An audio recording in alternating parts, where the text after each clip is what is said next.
Well, good morning and welcome to Mainline Bait's Carp Fishing TV. I'm Adam Reed and you join me today down on my syndicate water. Now for years this particular venue has been dominated by the cell, so this is the perfect place to give you my 5 top tips on when fishing boilies. Let's get the rest of the barrow loaded up and get on with the session.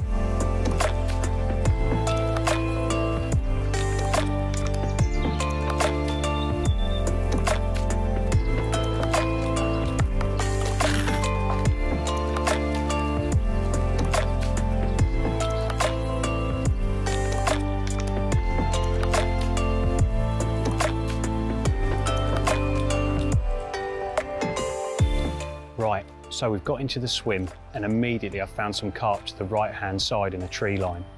Now this situation is going to lend itself perfectly for tip number 1, and that's chop boilies. Now I use chop boilies in absolutely all my fishing, but this particular situation is absolutely perfect for them. Now what we've got is a load of carp just nestled in under the trees and in and around these snags. I don't want to disturb them with whole boilies or a spom. So by using the half baits, I can just trickle them in all around the trees and they're going to make very little noise and hopefully not spook off the carp. Now the other great thing about the halves is, once they flutter down, they're not going to roll. And on this bank and on lots of situations you'll be faced with, especially when you're fishing the margins, it's going to be sloping away, and if you're throwing them whole boilies on, 9 times out of 10 they're going to roll to the bottom of the slope. And when you've got them sitting up the slope, milling around in and around these snags like I have, I don't want them to go anywhere. I just want the carp to be able to come in and pick up all them little halves. Now I'm going to stop talking, get in there, put a few out and get back around and put a rod out, and hopefully we can catch a carp. Right, I'm just going to put a few over there.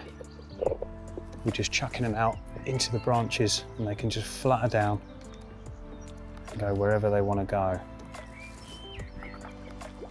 I'm not going to go mad, just going to spread a few around. And as you can see, they make very little disturbance.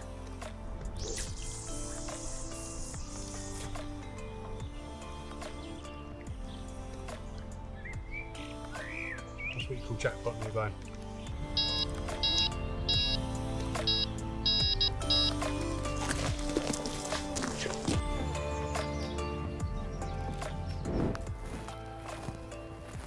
Well, you'll notice we've moved. Try as we might over there, we just couldn't get the fish to feed. They were more preoccupied with sunning themselves in this beautiful weather today.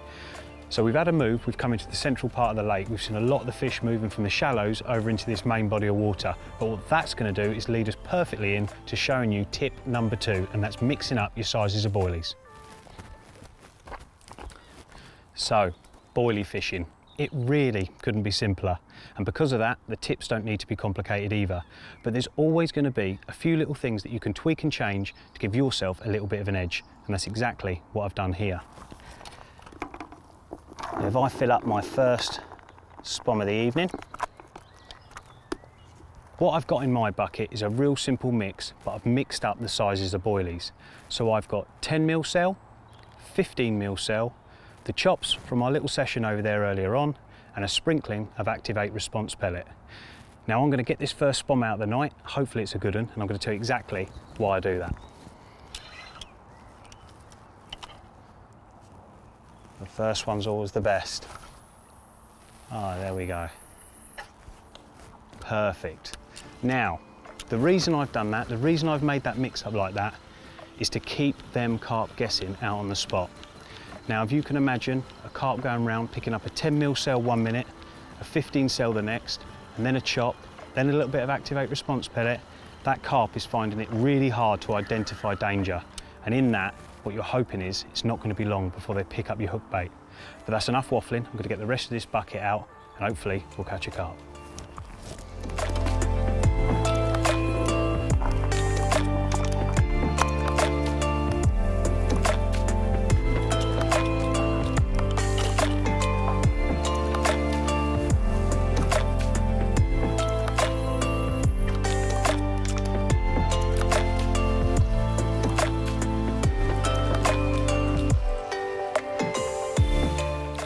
Well, as you can see, we've just got the last rod out and we've had to wait right up until dusk to do so, and that's for good reason.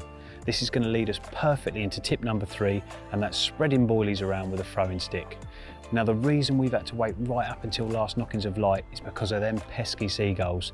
Now lots of you will know, if you try using a throwing stick in the day these days, those seagulls quite often take the baits before they even hit the water. And that's made it a little bit of a forgotten art. But I think if you just wait till those light levels drop, just so that you can still see enough to bait up properly, but those seagulls struggle to see the boilies, it can still be a fantastic method, and it's certainly caught me a lot of carp. Now I love the fact that carp have to move long distances in between baits, gaining confidence all the time, and you're hoping that when they come across your hook bait, they don't suspect nothing, and that's another fish on the bank. Anyway, that's enough talking about it. I've got a few to put out, but hopefully it's another good chance for a fish tonight.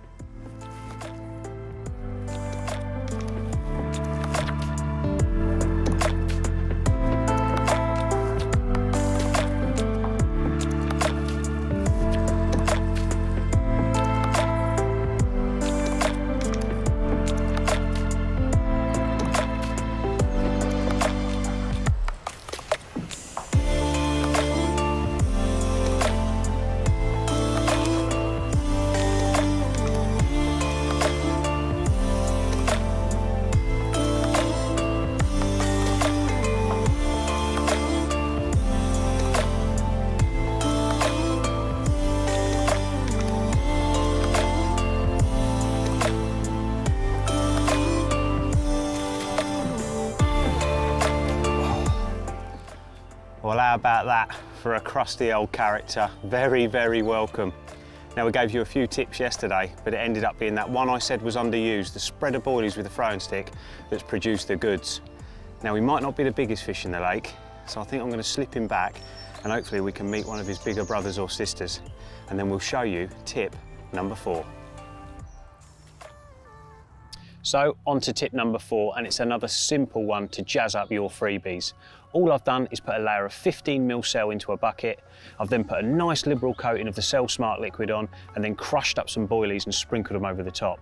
I've then given the whole thing a nice wind up, and then what you're left with there is a load of boilies that have got a great coating of Cell Smart liquid on, and obviously all that crumb is getting sucked into the boilies and giving you that lovely, lovely texture.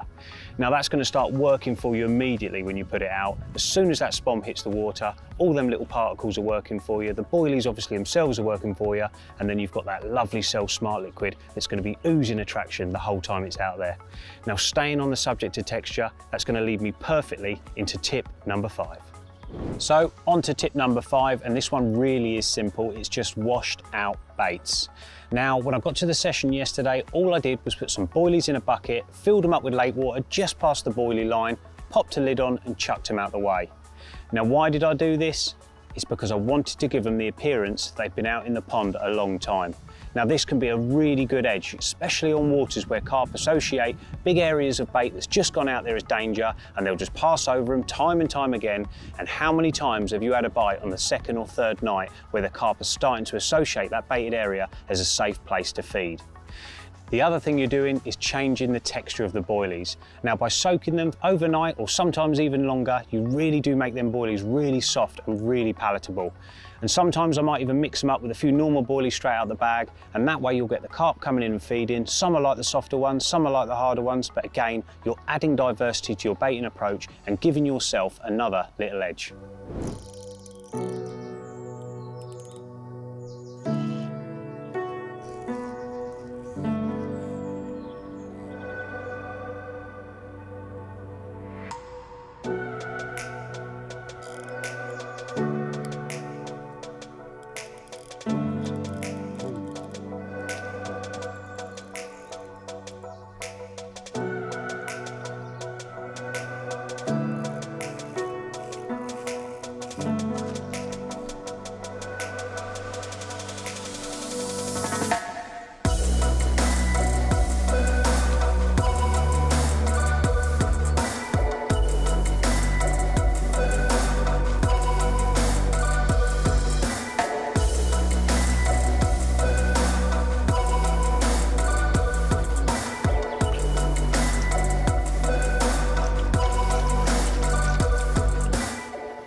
Oh, boilie fishing might be a straightforward, simple approach, but it doesn't mean you can't catch big carp. Check out this immaculate, scale perfect 31-pound mirror. And this isn't the end of the story. We've had a flurry of activity at first light, so let's get this one back and show you our other prizes. Oh, well, how about that for a scale perfect common?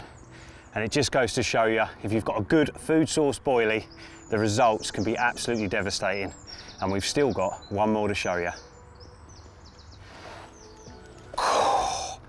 Well, how about that for a way to finish? 37 pounds of immaculate mirror carp. Now, I hope you found all these tips helpful. I hope you put them to good use and catch a few carp like this along the way yourselves. If you like the video, please give it a thumbs up and hit that notification button so you know when the next videos are coming. Make sure you subscribe below me, and if you want to see more carp fishing videos, have a little check out the ones to the left-hand side of this fish, and we'll see you on the next one.